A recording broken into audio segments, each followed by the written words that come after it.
Hot take. Most brand problems aren't design problems. They're strategy problems dressed up in pretty colors. If you're feeling stuck or unsure about your brand, you're in the right place. And now, let's talk branding. Today, we are getting into brand audits, something nobody wants to admit. Half of what you know about your brand is probably just a guess. So, what is a brand audit and why is it important? It's essentially a thorough review of all of the parts of your brand, which includes much more than just the logo and colors that a lot of people just consider it to be. This is something that's good to do at least once a year. It's a good check in with yourself, with your brand. Jamie, I know you and I talk about it a lot, doing it for ourselves, our own businesses. We stay so busy, usually helping our clients with this, that it's something that's, easy to forget to do for ourselves as well. I also think maybe the word audit can sound kind of intimidating, normally because we probably just associate it with taxes and accounting, time of year we all love. But an audit essentially gives us an opportunity to go through what we have and examine what works, what doesn't, areas that we need to improve on. It might shed some light on things that we haven't considered, haven't thought about, don't really realize, aren't working. Kind of gives us a chance to just take a deeper look, take a deeper dive into the brand. I think for a lot of us and probably a lot of our listeners, we've had businesses for several years now, and we get so caught up in the daily grind and in serving clients that I think a lot of us can say we don't always focus on our own businesses and what we're doing internally. And this goes for business brands or personal brands, of course, but whatever it is that we are marketing, selling, putting out there, the platforms we've built, it's easy to just get caught up in the day to day and kind of do what we always know and what we think always works. But sometimes we do a lot of guessing and assuming as well. So this takes some guesswork out of it and helps us to get a more realistic view of what actually works and what doesn't. And if it's been a few years, hey, maybe now is a great time to take a look at things. hmm Yeah. If we think about it, the word audit basically just means it's a structured review. And that's it. For me, it takes away the intimidation of the word audit because I agree with you, Jesse. I think a lot of us think about it in terms of the financial side or taxes or even legal stuff too, right? That word is used for a reason, and it's because it's a structured review of information. So while a brand audit may not sound sexy, you've heard me use this word before on the podcast, it's necessary. And just as you were saying, Jesse, whether it's been a while or whether we just can't see the trees through the forest anymore because we've been so head down in building our respective businesses, it's really important from time to time to take a concerted effort to really dig in deep into the brands that we're building because, as the saying goes, if you don't know where you're going, you'll never know when you get there. So part of this is checking in, and part of it is also helping you to plan for the future. When you do a brand audit or when you do a structured brand review, you are going to find areas of improvement within your brand. And that is important because that gives you something to address before it's too late. And that's the goal. You're trying to get to something before it's too late to do something about it. And when you do a review as well, it's going to help you get a big picture perspective as to the overall health of the brand that you are building. And sometimes what you find, the volume of your findings, that's going to be a big indication of how you should move forward to adjust those things. If there's just really a few things that might need improvement, then that's going to tell you, hey, we just need maybe a couple of quick fixes, a little tune up, and then we're good to go. Or if you maybe find a lot of things that you don't like, that you don't feel are working well, then that's going to take you in the direction of needing to roll up your sleeves and do some work to get your brand back on a track that you want it to be on. So that way it's headed where you want it to head in the future. So, Jesse, why don't we talk about what even does a brand audit look like? Yeah, absolutely. I think for us, we really pride ourselves on acknowledging that it includes both strategy and style. You'll hear us say that a lot on this podcast, but we can't have one without the other. For me as a designer, You need the strategy first because strategy always drives design, which Mhm. is the styling of the brand. So we look at both areas when we do a brand audit. So we start off at the roots here, organizational core beliefs. So before you can really show up consistently for your audience, you need to be super clear on who you are and what it is that you stand for, right? So it's good to kind of check in and reconnect with your mission, your values, getting to the heart of your brand. Are you in a different spot now? And hopefully you are from where you were, a year ago, a couple of years ago. But has the foundation that you stand on changed much? Do you still have the same values? Do you still know what you really stand on and what you believe in? It's okay if that's changed, but it's important to know what it is because we connect with clients who share the same beliefs and values, right? Often like attracts like. So, whatever it is that we believe in, chances are a lot of our clients are going to connect with that and relate and believe in the same things. You just want to make sure that everything that you're putting out into the world still reflects those core values and that they are values that other people are going to be believing in and interested in and connecting with. So, first things first, go ahead and check in with those organizational core beliefs. And then to piggyback on that, you then want to look at your products, your services, and programs. So, whatever your offers are, because your offers are an extension of your brand. And if they are not aligned with the mission, vision, and values that you looked at previously, there's going to be a disconnect. And that disconnect is going to show up. I promise you that. It'll be in your marketing, it'll be in your messaging, and even how your audience responds to the offers that you are putting out there. So, take an honest look at what you're selling. Again, it doesn't matter if it's a product or a service or some kind of program or, a digital download or whatever it is. Just go back and look at each one of those pieces and determine whether it's still serving your brand and your clients from those foundational values because foundation means it's holding everything else up, right? You're building everything else on top of a foundation. So once you've got the foundation laid, you want to make sure that everything you put on top of it is aligned. And that, for most businesses, is the crux of what they do, the products, services, and any other programs that they offer. Check in with each of your current offers. And actually, I would even say if you know that you have some things that you are planning to introduce as future offers, I would include those in your audit now because you want to make sure that those future plans you have are in alignment. And if they aren't, now you have time to make some adjustments so they are in alignment before you put them out into the world. Yeah, that's so important. Another big one is target audience. The most beautifully designed brand in the world will not land if it's talking to the wrong person or if it's talking to the right person in the wrong way. Closely examining your target audience helps you to get clear on who your audience actually is and who you want it to be, and whether those two things are aligned or not.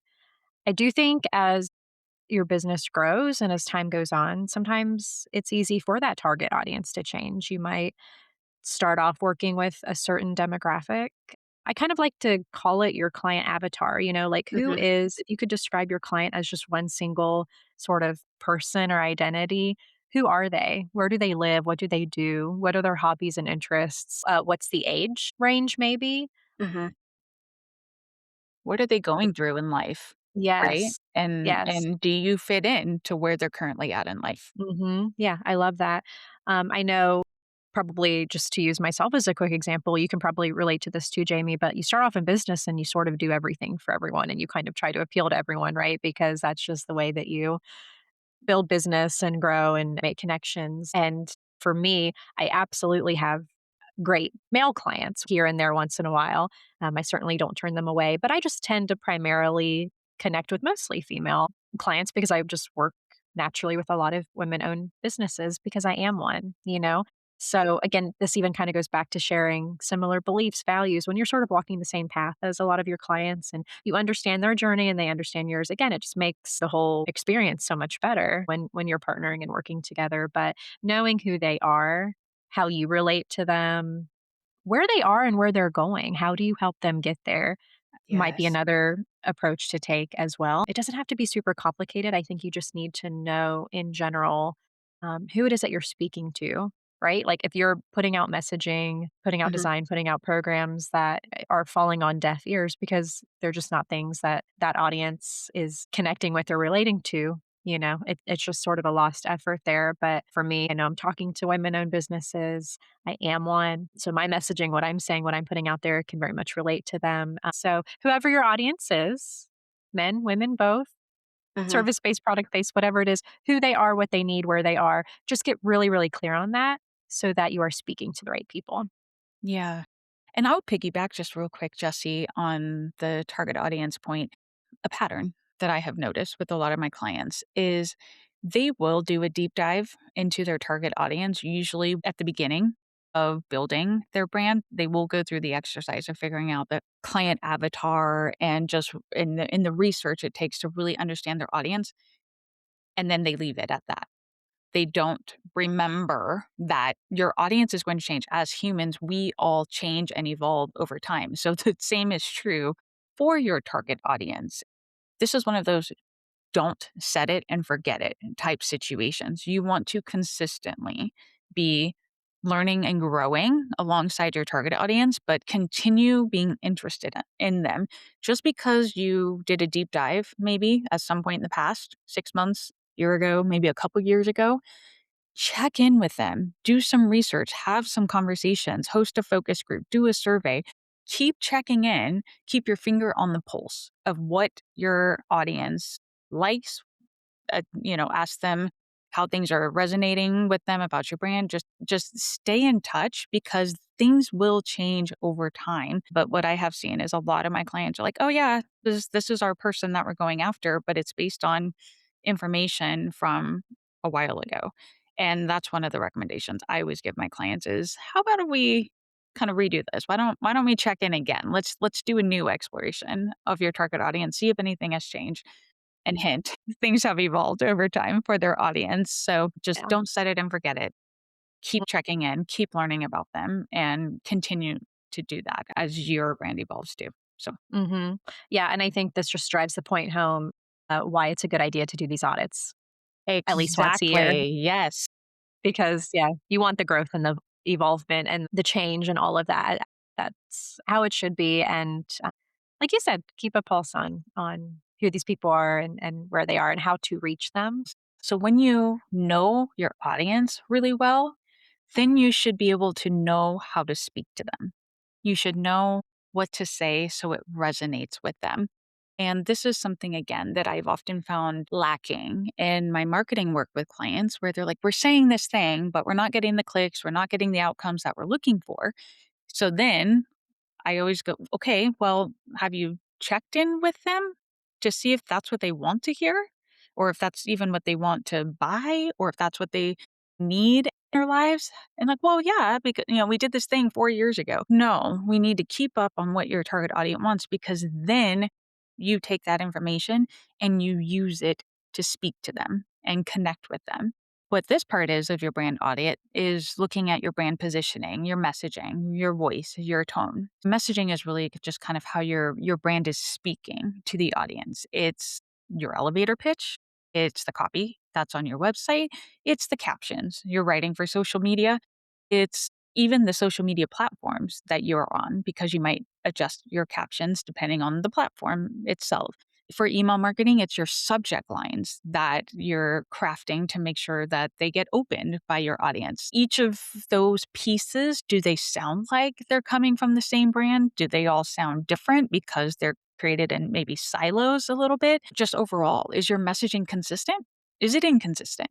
Where are the holes? Where are things working where you see a lot of engagement and maybe clicks and likes and shares? And where is it not working? Where maybe it's crickets, you're not getting a response on the stuff that you are putting out there. All of those things are going to give you really great information about how your messaging and the voice and tone of your brand, how that is resonating with your target audience. So, definitely take a review of specific pieces of content and look at those particular items to find out where those gaps exist.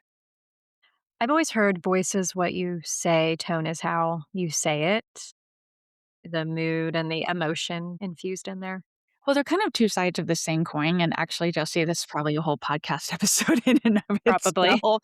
But yeah, they can be kind of confusing. There is a distinction between voice and tone, but they are very, very similar. And so again, probably another topic for another day, but Yeah. for our listeners, do some Googling. If you really are curious about how you could speak better for your target audience or craft better messaging for your target audience, voice and tone are two key parts of that. Definitely dig into that or ask an expert to help you. Yeah. Yeah, absolutely. So, next up is probably my personal favorite, being a designer at heart and by trade, brand design. So, your visual brand is often the first impression that somebody has of your business before they read a single word, like we just talked about, before they hear the voice or read the messaging. They've already formed an opinion based on your colors, your fonts, the logo that you use, your imagery, brand photography, like we talked about in another episode with our friend Jama, how important visuals are. It's a way to make an impression without even saying a word, right? So, this is a good chance for you to kind of evaluate what visuals that you use. Have you outgrown the visual branding, this identity that you have, the logo being the face of your brand? Here's the thing, design done well can be timeless and can last, but it always needs to be revisited and tweaked and adjusted from time to time. It's something that can also easily get outdated if not done right, or it can be something that's attached to a current trend, but Mhm. then a year later is no longer a trend. There are plenty of ways to DIY branding in the beginning, but it's just kind of another good reason to probably go ahead and make the investment and work with a professional designer to really nail down an identity that's also going to last. So when you do these brand audits and you check in from year to year, you're able to have elements that you go, I still love those. They're still working. I can use brand photos that even 2 or 3 years down the road, I still really love. They still capture the essence of my brand. I can, say, hey, I still like my fonts. I still like my color palette. If you still love the general look and feel and vibe of your brand, then it's done well. It's something that's going to last. But each year, check in, Mhm. make adjustments as needed. You don't always have to rebrand. You can always do a refresh, which I think we're going to talk about also on another episode one of these days, Mhm. because there's so much that goes into that, of course. Take a look at your identity and say, does this connect with my target audience? Do I put out an identity visually that connects with someone immediately, that emotionally resonates? If anything feels off or missing or outdated, hey, that's a great chance to sort of see what's not working and how to fix it. Mhm. And on the other side, after checking in with your design, you want to check in with some numbers as well. We often have assumptions about our brands for those of us leading, which again is making the case for why a brand audit is so important to be intentional about doing on a regular basis because we might think we know, but do we really? So, numbers are going to back up our assumptions or it's going to discredit our assumptions. The numbers aren't going to lie. And we're not also talking about girl math here because a lot of us, especially with women being our target audience, I love girl math, right? This is not the time for girl math. We want real numbers. We want to be honest with ourselves and be honest about what we're seeing so that way we can make good decisions about how to steward our brand into the future. We're talking about analytics, social analytics, email analytics, website analytics, any other metrics or numbers that you have that could mean sales. If you do products, do you have anyone returning or requesting refunds on your products? We could be looking at maybe the time it takes to close a sale, or for those who are service providers, the time it takes from the like an initial outreach or discovery call to the time that a client signs an agreement with you. All of those different kinds of numbers are really important to look at because together they're going to paint a bigger picture of what is the reality of what's happening with your brand in terms of how is it connecting with your audience? Are people engaging with it or are they not engaging with it? Are you on the right platforms? You could be posting faithfully on a platform that your audience doesn't really care about. And your numbers on that platform are probably going to show that to you, where maybe you might be more effective on a different social platform.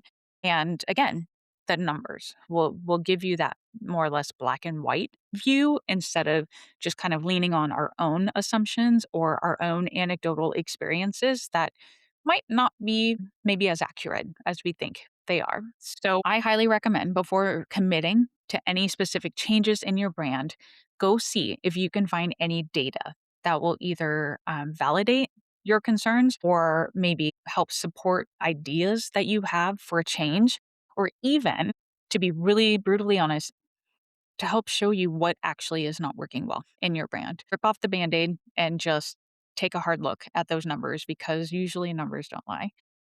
This is the part of brand audits that I kind of don't like, but at the same time, knowledge is power. And once you do the hard work and pull all the numbers and get that really honest view, you are equipped as a leader of your brand to make better decisions. And that's what this whole process is all about. Yeah. It's just a great way to keep you informed. Mm. Something else that's important in moving forward as you work through this audit is considering future plans and goals, right? So we take a look at what has worked, what's not working. We're in the present, but then we got to plan for the future so that we can, move forward in the right ways and have something that's going to last and continue to work and be memorable. So when you're evaluating your brand, you're simply reviewing how it has served you in the past and for the present. Your decisions based on this audit are going to impact your brand's future, of course. Just consider future plans, goals, ensuring alignment with the rest of your brand, right? So whatever is not aligned is an area that you could dig a little deeper in. It sets you up for more success in the future Yeah. because if you catch now what's not working, you can change it. When you check in again another year later, hey, maybe that stuff's still working. Great. Maybe it still works for another year. I feel like when you get to the root of an issue and you're able to fix it, then obviously you don't have to always keep reinventing the wheel. Yeah, that's a great point, not reinventing the wheel, but checking in to make sure the wheel is still moving Yes. effectively. So, the final part of a brand audit, at least how we do ours, is wide open. Anything else, anything that is on your mind about your brand. Sometimes the most important insight doesn't really fit neatly into a specific category. So, this area, or this perspective rather, is a blank space for you to just note the things that have been tugging at you, maybe questions that you have, or maybe you haven't known how to ask, or just maybe a gut feeling that you've just sort of had, but haven't taken the time to really investigate further or pay attention to. It's broad on purpose. And I think sometimes, especially some of the clients I've worked with, when I'm like, anything, is there anything else? And it's too broad and they might feel awkward, just like, you mean literally anything? I don't know, and the brain just freezes up, but give yourself permission to address anything that might be coming up for you. Sometimes when those things come up, those are really great, like, gold nuggets that actually can help you figure out some of the other issues that you might have noted in other parts of the audit.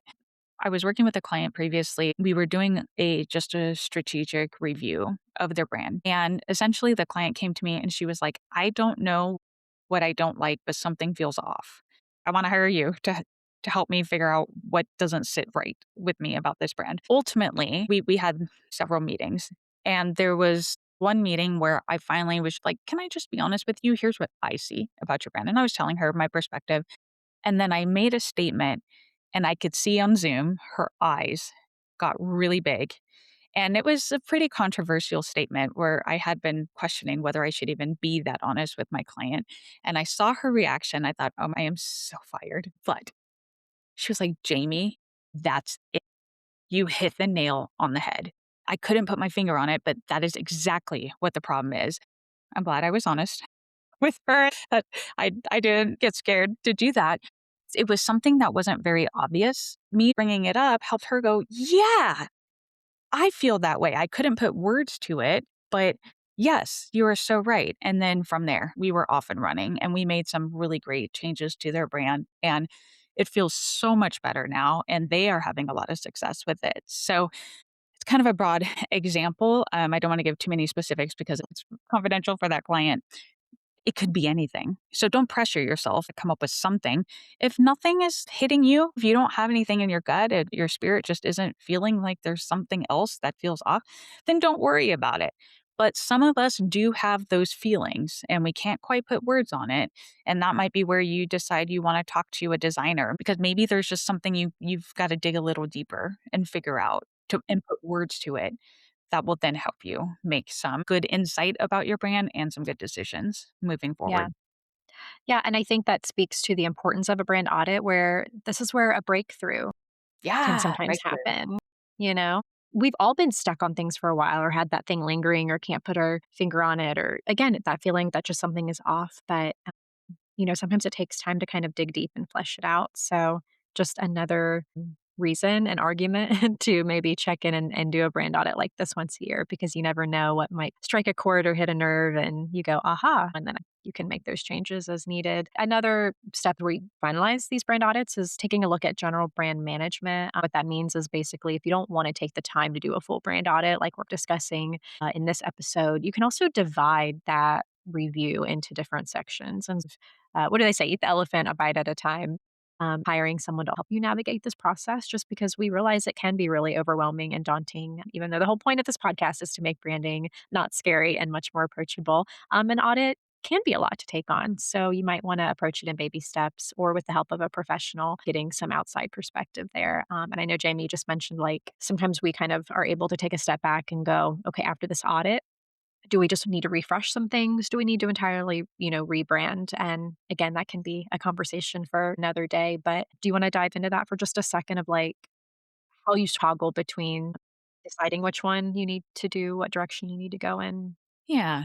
I think a couple minutes ago, I might have alluded to this, but really how I sort of loosely approach this is I consider a rebrand being a massive overhaul. Mhm. Use a house analogy. We are bulldozing the existing house and we're going to rebuild a different structure in the same place. But it's going to look different. It's going to feel different. The size might be different. Design decisions, paint colors, carpet, all of it. It's all going to be completely different. And this is often where I see clients thinking that's the direction they need to go in because something doesn't feel right. So naturally, I probably just need a new logo. But over time, I've learned that that's usually not the root cause. Usually it's a strategy thing or it's a disconnect between the different parts of the brand, which is how Jesse and I developed this brand audit process. Um, so when you do your review, if you are able to actually see very specifically, well, this part over here isn't working. Maybe our messaging needs to be tightened. And then over here, perhaps maybe our color palette could be refreshed to better resonate with our desired target audience. So we're going to refresh our visuals a little bit and we're going to tighten up our messaging. And that's probably good for now. We're just going to do those parts and see how that goes. I would call something like that on a much smaller scale a brand refresh. So we are just tweaking some things. And again, coming back to that house analogy, maybe we're just redecorating a room. Maybe we're picking a new paint color and getting some new decor, maybe some new furniture too. But we're not bulldozing the whole house. We're just freshening up a particular space inside the house. A refresh is just making some smaller tweaks and intentional tweaks, not just random, but very specific tweaks. Whereas a rebrand, we are completely starting over from scratch. When you think about freshening up your brand, don't just think about it from the design perspective. And I realize the analogy I gave you was design focused about freshening up a room in a house. It doesn't have to be design, it could also be strategy or a combination of the two. And how do you know? Well, look at what came up for you in your brand audit. Was the color palette an issue when you looked at your visuals? Or was it something, like I said, messaging? Or was it your target audience? There's a gap. You don't know them very well anymore. That's a strategy side of things. Or even maybe you've got to go back to the drawing board and revisit your mission and your vision and your values because something just feels off. Maybe the brand doesn't feel like you anymore. So there's a strategy side and a design side, or it could be a combination of both. And if you are feeling like you don't know what to do, if you aren't sure how to take the next steps, whatever they are for you, then we definitely recommend reaching out to a branding expert, somebody who can come alongside you and help guide you through this process because you don't have to do it alone. There is value in getting an outsider's perspective and somebody who has walked this process before. They can look out for some very specific things and help you get to where you want to go a lot faster as well. Well, Jamie, I think that's a great point to end on. This has been such a good conversation. So, we want to thank our listeners for tuning in today to another episode of Talk Branding to Me, and we'll see you next time. Before you go, if something clicked for you today, please share this episode with one person who needs to hear it. And while you're at it, follow us on Instagram or grab resources at talkbrandingtome.com.